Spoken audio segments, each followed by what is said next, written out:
The Butterfly's Dream by Kerber's 314, Chapter 32, Biblicus. Stupid pervy sage, Ospin no baka, punctuated by a rhythm of punches and slashes. This chant resounded throughout the isolated training ground at the far western edge of the village hidden in the leaves. Rather, what was left of it, a bare sliver hugging the wall, no larger than a crescent moon. As such, the perpetrator didn't feel too responsible for the additional damage he caused. Naruto, I think that's enough. If he weren't already so exhausted, it is doubtful whether he would have listened. As it was, the vindictive tattoo petered out, and the boy collapsed onto his backside, thoroughly exhausted yet again. Why are you so riled up? With his frustration expelled, and the continued heavy breathing making it impossible for him to rant, this was the time to ask. Why are you not? Hm. I've never expected much from humans, so when they say or do something stupid to meet my expectations, it hardly matters, which admittedly was not so true anymore, but then they weren't entirely human either. No, I simply don't need the pervert's faith. You trust what I say, and she trusts you. I do not see her faltering. Which was not totally true either, seeing how she had fallen right asleep afterwards without indicating one way or another, but that implied faith should have been mutual, and that was part of the issue. What must she have thought as he neglected to answer and stared at the pockmarked ground in silence? Was it that easy to forget that they were no longer of the same mind, and she could no more hear his inner monologue than she could hear the other voice inside his head? I don't know, he admitted. Maybe because I want him to understand. Maybe because I don't understand, flopping back on the only remaining patch of grass with a sigh. Maybe because I just don't know what to do anymore. And since when has that ever stopped you? Since when have you let your fear of making a wrong decision keep you from doing anything? There was no answer, but the steady rise and fall of his chest and the view of a cloudless blue sky above. If there is one thing that I have learned from interacting with you two, it's that mistakes are inevitable. Fault the man all you wish, but Ospin does at least acknowledge his fallibility. Some day he and the others will understand, but only if you make them, and you can't do anything just lying there. The boy hummed to show that he heard, but little else, and for a while it seemed as though he had fallen asleep. Have you ever made a mistake? Yes, reluctant but unhesitating, followed closely by a sigh, realizing that the matter would not be easily dropped. And no, I do not consider you and Ruby a mistake. This was not what he wanted to hear, rather needed to. This was made obvious by his body relaxing against that tenderized ground. Oh, thanks. Birds chirping as they strolled the sidewalks of the skies. Juby, what was my mistake? Where did this introspection come from? Was it something inherent to the enigma of Naruto Uzumaki, or something borrowed? With Jiraiya, nothing. A tension of his back, and that had across his chest, decrying surprise. His body was an open book, even if his face remained glued to the endless blue. There was more, and he knew it. As far as I can tell, even now humans are confusing, but if you want me to tell you it's because you haven't tried hard enough, you'll be disappointed. Even now his body was crying out for reprieve. One can only imagine his mind. You need to trust Ruby's competence, for one. I do. The shout scared the birds, which had ventured close up the ground to inspect the worms he had unearthed. And two, this time a lot quieter, less sure. You need to listen. To his credit, there was no rebuttal. Really listen and not assume like everyone else does. It's difficult not coming in with preconceived notions or opinions disguised as fact. And before you ask, this is one of my faults, one that likely prolonged my antagonism with your race. The pervert may be guilty of this too, but like Ospin, he knows his failings. It might just be a characteristic of old age to realize you're not always right. Shame it took me several centuries longer. It was impossible to say what was going on in his head, though the fact that the almighty being within him was sounding so humble was no doubt something to chew on. And you could do worse than to listen to the toad sage once in a while. Occasionally he had something interesting to say. What do you mean?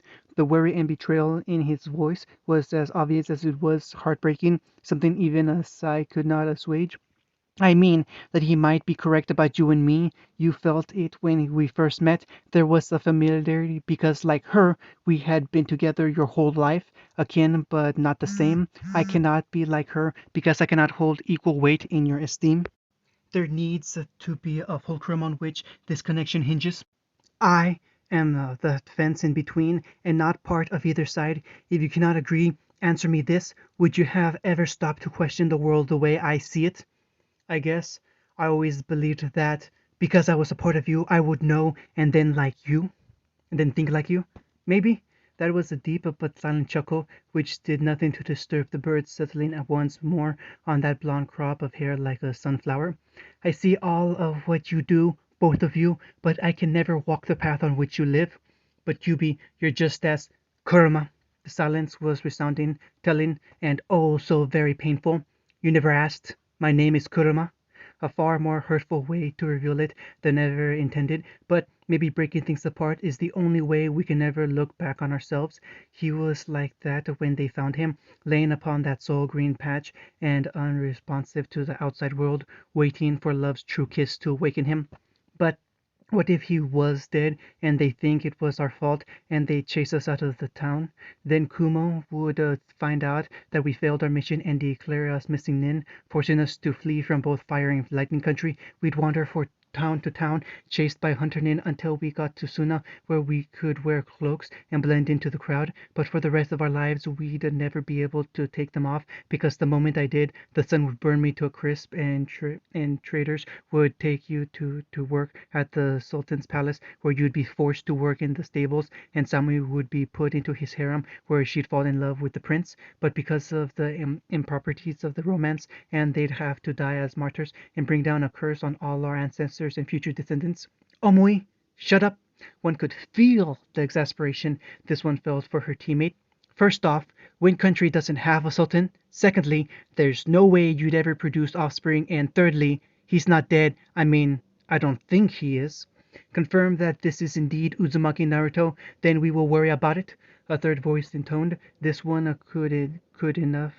this one cold enough to send shivers up the spine, even on this beautiful spring day. Who in the hell else would have we seen around here with hair like that? Not to mention that overgrown garden tool. Hey, his eyes are open. Maybe he really is dead. I can hear you, you know. Although this was a surprise to more than just the interlopers. So who the hell are you guys, and why are you looking for me? Both words and posture were defensive as he stood up to face the three ninja from Kumagakure. Ever a fast learner, he recognized he was in a less than optional state of mind and was admirably trying to hold his tongue, to say nothing of Radiant Thorn, which was draped idly on his shoulder, both imposing and relaxed.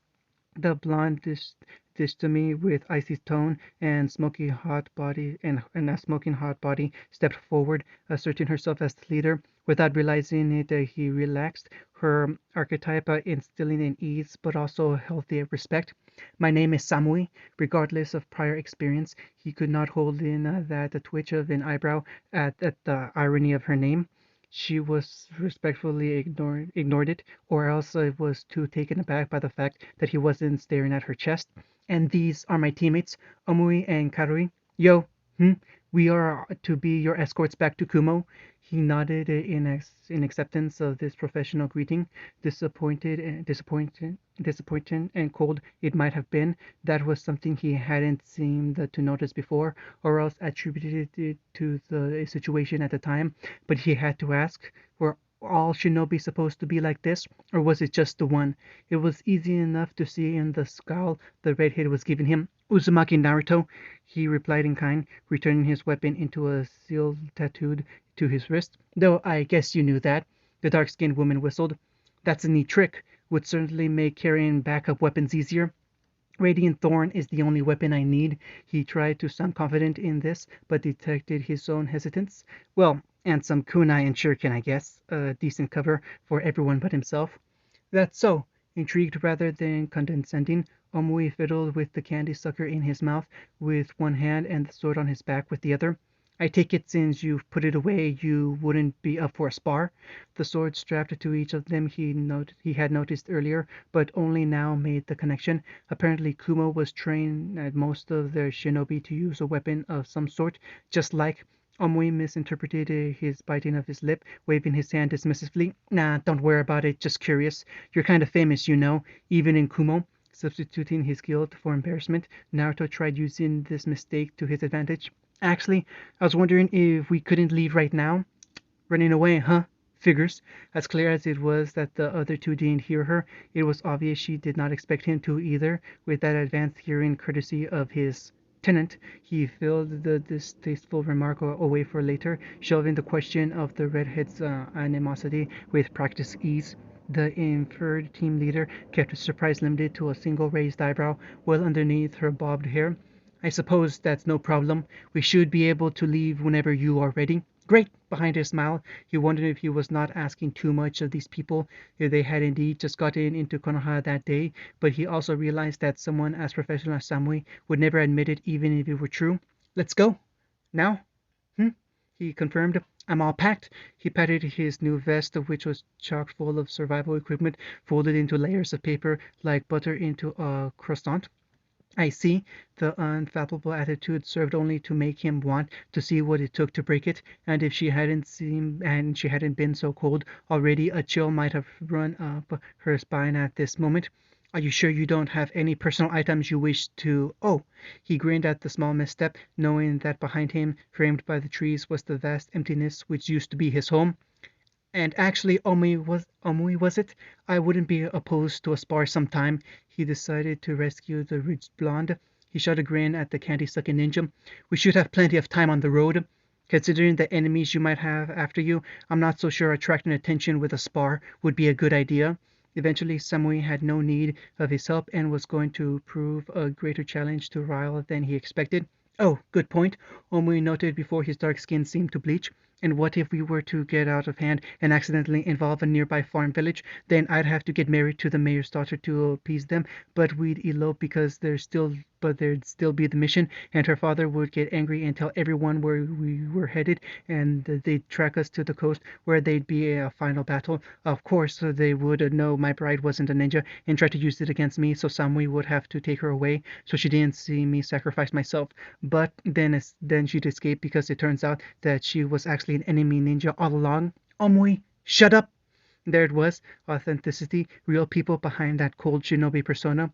Basic human interactions were something he felt like he had been neglecting for some time. Despite the obvious detractor he had among them, Naruto felt a smile spread across his face as he anticipated enjoying being around them for the duration. How come he hadn't appreciated this sort of thing while he had it at his fingertips? His friends, all those who stood up for him, once again he'd be leaving, and only now he realized what he would miss. Well then, shall we? Looking his direction, the cold woman might have seen his disquiet, but choose to ignore it for one reason or another. Soon enough, they found themselves by what remained of Konoha's once proud gates, the two towers on either side looking longingly inward over the village they used to protect, the outward to a world that seemed far more hostile than before. Are you sure there's nothing else you need from here? Nothing else you'd like to do? No. Aldness at this point was painful for him, elevating somewhat by the chance he'd get to meet another of his fellow Jinchuriki, but at the same time exasperated by the knowledge he'd never get to meet one of them again. Actually, yes, there is one thing I'd like to do. Before they could ask what this was, more than a dozen clones popped into existence around them and quickly took off, leaving the Kumo ninja suitably impressed. They weren't kidding, mumbled Omui with his dark-skinned partner just seemed to become more upset. Okay, now we can wait! The four turned to this outcry, expecting to see a soul messenger hurrying towards them. You didn't think you were going to leave without saying goodbye, did you? What they were greeted with instead was a sight to behold, and one that they wouldn't believe if they hadn't sensed the arrival at the last minute, already fallen into defensive stances with the thought that they were about to be ambushed. To be honest, that's what I sent the clones for, Naruto admitted with uncharacteristic bashfulness, scratching the back of his head and not daring to cross eyes with any of the 11 before him. To this, Tenten blew a raspberry at him, something she hadn't done until meeting Bara Ruby. Really? That hardly do. Just for that, I'm going to bug you the whole way about it. What do you mean? You're not coming with us, are you? In triumph, she raised the piece of paper, which was covered in messy scrawl and what looked to be a stain in the top right corner from some sort of liquid. At the bottom were a score of other signatures, all clearly different but written in the same ink. This mission request says otherwise. Mission request, confused, as the Hokage had already requested a Kumo escort. Yep, Konoha 12 respecting the Konoha 12 for an escort mission to the border of Fire Country. You can't be serious. What kind of spoiled brat needs a dozen guards? That thing has to be fake. Not unless someone was dumb enough to forge Tsunade-sama's signature. Smirking viciously, she pointed to the royal seal decorating the center of the page. Katori scoffed. What? Was she drunk at the time? Probably, Tentens conceded. But we're the clients, so unless you want to take it up with the Hokage, you're stuck with it. You guys. Well then, let's go already. Sounding peeved at her mission being usurped, nevertheless Samui looked back at the gaggle of Konoha ninja with a slight smile one could be sure was a rare sight with that woman. Plenty of time for sappy goodbyes on the road. All right, everyone, the bun-haired girl cried, taking unofficial control of the entourage. Mission starts now! This is nice, right? Just the standard on the books mission for once. No White Fang, no giant robots, just a lot of empty space and grim. Not everyone could be as happy as the white-haired girl, as each of her team looked around at the husks of buildings with a mounting sense of trepidation. I don't know, something seems off. The blonde looked suspiciously at a shadow which dug underneath a bench when they rounded the corner, returning her attention back to her sister, who had been rather quiet since returning from Glinda's office that morning. What do you think, Ruby? Hey, Rubes, revealing though it was, the meeting earlier that day with Goodwitch wasn't that distracting, shouldn't have been. Her focus was entirely devoted on scanning the surroundings, trying to find that which was out of place. She couldn't help but to send a glance inward. It feels off because we've gotten used to insanity. At last, we've got something people our age are supposed to handle, and you want to complain about it? I'm not complaining about it, just maybe Weiss is right. The three heads whipped back to the one they thought was paying least attention. Maybe we are overreacting. I mean, this place is creepy, but it's creepy for a reason. Walking past the store that still had some of its paint on a sign out front, it was not hard to imagine it once being a quaint toy store. Now, with but a soul-stuffed bear sitting on the broken-out sill, it was more like the scene of a horror film. Mount Glen was supposed to be an expansion for Vale. Blake intoned, walking over next to Ruby to gently brush the dust off the stuffed animal, and it failed when it was overrun by Grim. Lots of people gambled on it and lost everything, their homes, their livelihoods. No more needed to be said as the wind whistled through the hollow buildings spoken for them. Exactly, Yang muttered, hugging her arms as the wind cut right through her. So why are they? Where are all these Grim? No one had an answer. Night fell swiftly, even before the sun had set over the horizon. The petrified skyscrapers cast upon them a deep shadow to warn them of what was to come. At the very least, it gave them enough time to find shelter in a relatively intact building and organize a base of operations. All right, satisfied with their conservative campfire, Weiss turned back to her teammates, who were busy unrolling their sleeping bags. Before dinner, we should discuss who gets guard duty first, so that those who want to go to sleep right away. There was to be no discussion, she realized, as two others inconspicuously touched their fingers to their nose. This left Ruby, who was staring at the three of them with a blank expression. Sorry, Ruby, nose goes. I know, she insisted, wanting to be the first one anyway, knowing she wasn't going to be able to fall asleep, would allow time by herself for contemplation. Spacing out was okay, but there was a time and place for everything, and she had resolved not to do it where it might endanger her friends. And too soon she found herself alone on her sleeping pad, staring out into the night, and too soon she found herself back in Goodwitch's office.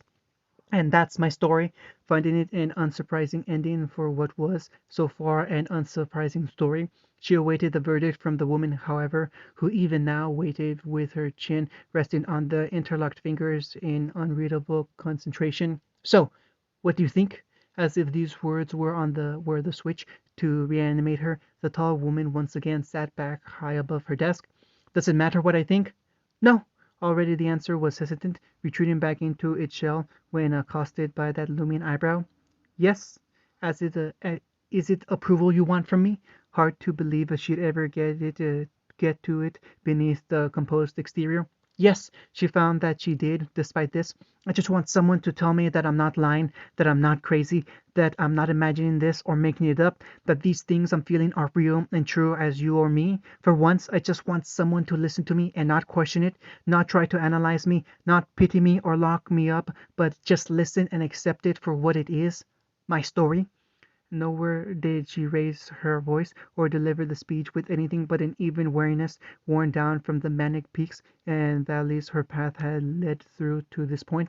Okay, okay, okay, I accept you. The words that she longed to hear were right there, just laying there on the table, bare without any strings attached. Even still, she dared not receive them for fear that something would come out to bite her if she were to just to reach. As if realizing this, Glinda sighed and removed her glasses, which were wearing deep dimples into the bridge of her nose. Believe it or not, Miss Rose, but I have seen and heard a lot during my career, not just here at Beacon, although to be fair, it certainly seems to acquire more than its fair share of special cases, she coughed. Regardless, what if I were to tell you that even amongst your class you are not the only one who has come before my desk? What? Really? Who? Unfortunately, I cannot reveal that. Doctor Patient confidentiality. Chagrined as she curled up with a blush as she realized that she wouldn't want people hearing everything she'd said to this woman earlier. I can tell you that I have seen bedwetters, pyromaniacs, manic depressives, imaginary friends, sociopaths, psychopaths, perverts, quadrophenics, and many, many more. All of them were here before me for one reason or another because of what they did or didn't do. She leaned far over so that the one illuminating lamp was eclipsed by her angelically perfect face. All Ruby could see were her verdant green eyes. You're fine, Ruby. You may be a tad reckless, but I don't have to worry about you dragging your team into things they can't handle. I don't have to worry about you hurting other students or yourself, and I don't have to worry about your grades. You're fine. But, she was about to point out all the ways in which this statement was contradicted, but was dismissed by Glinda waving her hand as she sat back in her chair as if that hand were her riding crop and she just put back all the broken pieces of the girl scattered around her office. You may be mistaken in your beliefs on the truth and might suffer if events prove you wrong, she shrugged. Just as easily, you can prove what you've been trying to tell us all along and change the way we look at the world forever. I don't know, and I don't care to speculate at this point. It's Ozpin's job. That's why he is so quick to go out on a limb with things. Yes, like you, Mr. Ark, Miss Belladonna, to name a few. Someone like him deals with decades, centuries of planning, and must sometimes make guesses based on what he knows or assumes. She shook her head in dismay. This proves disastrous more than I'd like to admit, but there's a reason both he and I are still around. Doubt is not necessarily a bad thing, even self-doubt. It's good that we stop and question things now and then, asking ourselves if what we're doing is truly the right thing, especially with a reality which is constantly changing around us. It can be difficult to pinpoint exactly what the right thing is. Harder still is putting it into action, which have many meanings. When talking, she had closed her eyes, removing that distraction and concentrating on choosing her words to best convey meaning to the girl. Now she opened them, for these words were part of her own sense of right and wrong, and there was no second guessing. But never, and I cannot stress this enough, never let it keep you from moving forward with your life, from taking action to chance, the things you cannot escape understand. Ruby nodded, relieved and uplifted. Good. Now then, that being said, there is a little matter of the test you walked out on. Ruby gulped as the glasses were replaced and hardened those previously soft features, face leaning forward as the lamp cast a menacing glare across them and malevolent shadows danced like demons in the background. This won't be happening again, will it? No, ma'am. Another shiver racked her as she realized this was getting cold. She got up and went over to the corner of the room, retrieving another log from the wood they had gathered and tossing it on the fire before sitting back down and staring out at the darkness, thinking nothing, letting come what may. He'd fallen asleep with the image of a suspicious Weiss glancing back at him, and awoken to the feeling of Tenten gently shaking his shoulders. Yawning, he got himself up for the last watch of the night and first of the morn. He spared a glance to the sleeping Kumo shinobi who, despite the protesting, didn't seem to mind the extra bodies available for the uh, unavailable task, although he wouldn't put it past them to be awake even now, seeing how it was their last night in Fire Country. Tendon stayed up with him so they could talk for the trivial amount of time they had left, low, idle chatter that he wouldn't remember as much as the event itself, which lasted well through the wee hours and into the full-blown dawn, whereupon the rest of their train was quick to wake up and strike camp. Whoever said that partying in Sweet Sorrow was full of shit, at the Valley of the End they left him with little protest and only a promise to return. It was strange that he should watch them walk away and not the other way around, but many things about the valley seemed strange, a feeling like Yang described perhaps, of something not quite right, out of place, perhaps out of time, like this was not the end but the beginning, or that it should, in fact, have been over many, many years ago. And shall we continue? Just a sec. As the last glimpse of his friends passed out of sight, he turned back to his escort and focused in on the one who was objectively giving him the cold shoulder. Before we go any further, I have to know, what's your problem with me?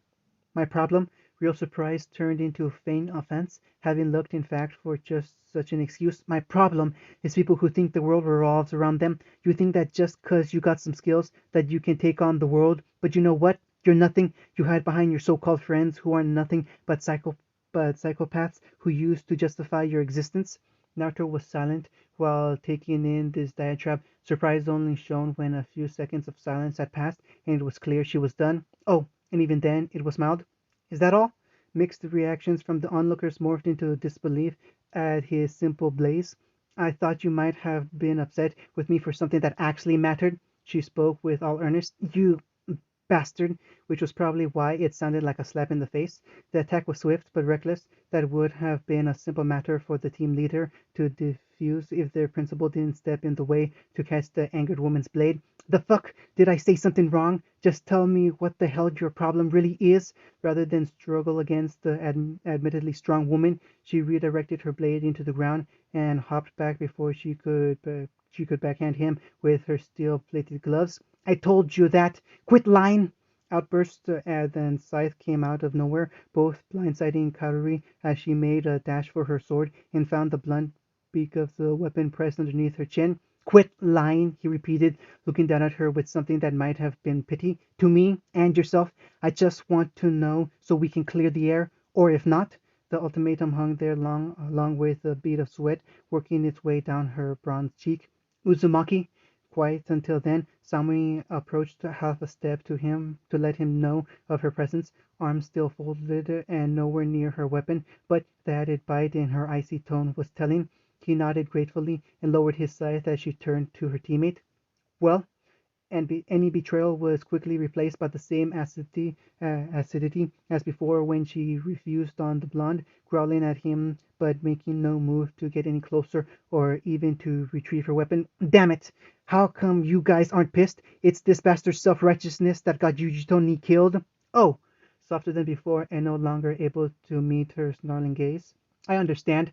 Fuck you! Spitting like a viper, she took a step towards him along with her teammates who were ready to step in should it be anything more than that. She was like a sister to me. How dare you say you understand what it feels like? Okay. A deep breath was able to recall some of his composure. So I don't understand. I didn't grow up with her like you, so I can't fathom how it feels. I will never know the grief I caused you. To the surprise of Samui and Omui, it was Naruto who made the first move, walking towards the embedded katana and extracting it, taking but a glance before proffering it with the handle to the mystified owner. Kairi didn't remain in her stunned state for long, and was too eager to capitalize on this gift being given to her. She made to snatch it, but was pulled in close as Naruto's hands stayed latched to the blade before she could realize at what realize it was potentially a trap. The other hand clamped down on hers, keeping it there as she leaned in close, so the metal plates on her forehead clinked in like wine glasses. It's also safe to say you'll never understand me, past the clenched teeth, he whispered, "Unlike you, I didn't get the chance to know her, and now I'll never get that chance." Blood ran down the cutting edge and dribbled down between her toes as his fist clenched down ever harder on the blade. "But at the same time, I have no choice but to love her as if I did because of a burden neither of us asked for. Do you understand how that feels? To know, to not even know the reason why you possess that incredibly feeling, but to know that you're the cause for it ending, to live with the regret of your mistake for the rest of your life. You want an inkling of how it feels?" Against her will, the blade jerked up so that the tip rested just underneath his heart. "You want it? Go ahead." Two other blades were already drawn and closing in by the time the battle cry rang out over the valley of the end, drowned by the unfathomable mass of water crashing down on the rocks day after day. Naruto stumbled backwards and tripped as he held his bloody nose, Kaori standing over him, panting and staring at her unarmed hand. Amui and Samui stood by with weapons at the side, unsure at first of what to do, but slowly approaching their teammate and prying the katana from her stained hand. Passively she let them, settling instead for trying to reconnect with her appendage. Ah, fuck! All of a sudden breaking out of her stupor, wrist flopping back and forth and hopping up and down in agony. "Your head is bloody hard." "Yeah." Chuckling and with one arm to his face, he lifted himself off the ground, patting off the dust. He just as casually snapped his crooked nose back into place and whipped off the remaining blood. "I've been told that." Shaking their heads in disbelief, the other two turned towards their compatriot, presumably to give a quick redress, and thankfully give him a moment to himself, for he patted the fresh tear in his flak vest right under his heart. "Sorry, Ruby," he whispered, hoping she would understand. Who was he kidding? Of course she would. She was just as reckless. "All right," Samui sighed, drawing him back into the circle. "Are you still comfortable being escorted by us, or should I have the Raikage send another team?" "Nah, we've wasted enough time already." Naruto waved her off. "Besides, I don't want to have to start all over with a new batch. Better the devil you know." Though by now, if a devil himself were to pop up and declare the boy part of his inner circle, the three shinobi from Kumogakure might be less than surprised. It now made sense why this quirky teen was surrounded by so many seemingly ready to lay down their lives for his cause. Unwittingly joining in this merry band, each still hoped that it wouldn't come to that. "Right, onwards we go."